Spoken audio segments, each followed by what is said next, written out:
the Pregnancy Brain Tour, which comes to the Gramercy Theater tomorrow night. Please welcome comedian Shannon Fiedler. It's so nice to meet you. How's it going? This is clean hair, unless it was dry shampoo. No, it's very clean hair. She did the math. She did the math earlier. You got to do it. Thanks for doing this with us. Thank you so much for having me. I'm so excited to be here. How are you feeling today? You know, pregnant, but good. I mean, it happens. Yeah. It happens. How's the pregnancy been? As far as pregnancies go, I think I've had it pretty smooth, and it's still uncomfortable, you know? I get it. But it's exciting. So. It is. Congratulations. Thank you. I have two. He has one. Okay. You get through it. You get through it. You get through it in some way. Exactly. So you talk. Your comedy is so spot on. Because yes, this is clean hair today. I said my hair's clean today. Yeah. So excited. It makes such a difference. Yeah. And then when it's dirty, I'm sorry. Yeah, exactly. But you got to ride the wave. Where did you decide to come up with this, taking everyday things and turning it on its head?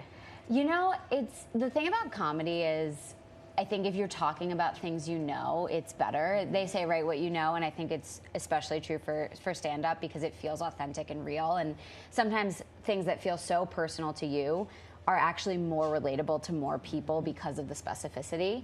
So I started just by telling stories to my friends and realizing I was making them laugh. And I was like, well, I wonder if I could do this on a bigger stage, which I can, and it's been awesome. But I think when you find the everyday things and then find what makes them absurd, it's actually more fun than just going totally out there and creating something completely random, even though there's some comedy in that too.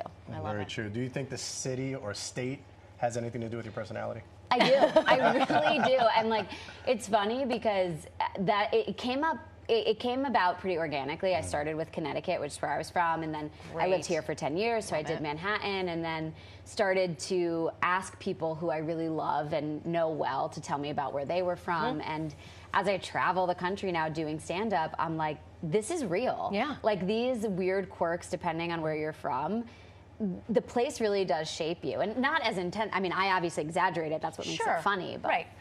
I'll play ball with you. Okay. I'm born and raised here in the Bronx. Okay.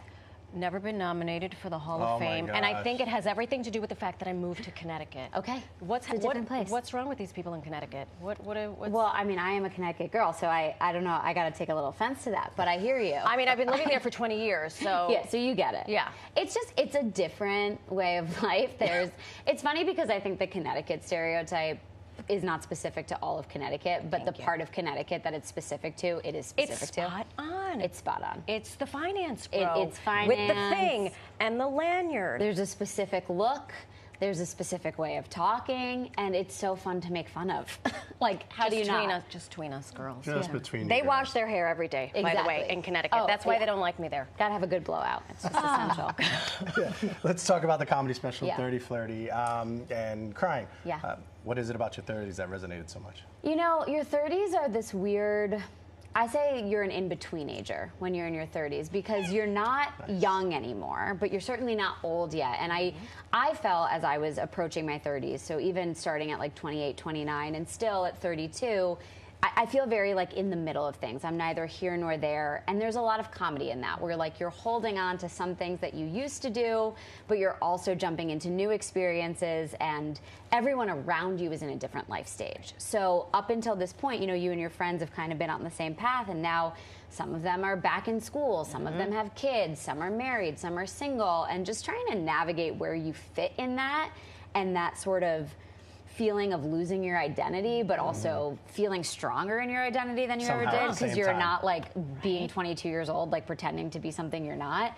There's a lot of comedy in that because there's a lot of tension in that. Right. So I was finding that all the jokes I was writing they were about that. And so I thought, okay, this is the arc. This is the arc of the show, turning 30 and not knowing where you are. Yeah. I want to help you do your turning 50. Okay, because I just turned 50, and I'm taking notes. It's got to be another one, right? Another turning point? It's another turning point. Big show tomorrow. Tomorrow night? Tell us about it. Well, first of all, it's my first time at Gramercy Theater, which is such a cool like, bucket list venue for me. So I'm just thrilled to be there. And it's also the last stop on the Pregnancy Brain Tour, which is this show I've been bringing across the country since the beginning of the year. And it had to be a little bit truncated because at a certain point they're like, you're too big to fly, so you can't go on planes anymore. But ending the tour in New York is like a dream. This is my favorite place in the world, and it just feels so right to be sort of marking this chapter at this amazing venue. So the show's tomorrow night. It's going to be super fun. I feel like if you've seen 30, Flirty, and Crying, it's the next natural progression. It's same style, same kind of comedy, but talking about different things. Obviously, talking about being pregnant. And I think this show is a little more personal than the last one. That one was maybe a little bit more general observations about being in your 30s. But now you're in it. This is a little bit more like stories from my own life. So I'm really excited about it. Well, congratulations. Thank you so much. And thanks for making time Thank you for having me. on your busy tour. And congratulations with Thank you so much. with the Bambino or Bambina. Baby's first TV appearance. SAG-AFTRA card in the mail. Exactly. Head over to Gramercy Theater tomorrow night, April 17th. For tickets, go to livenation.com.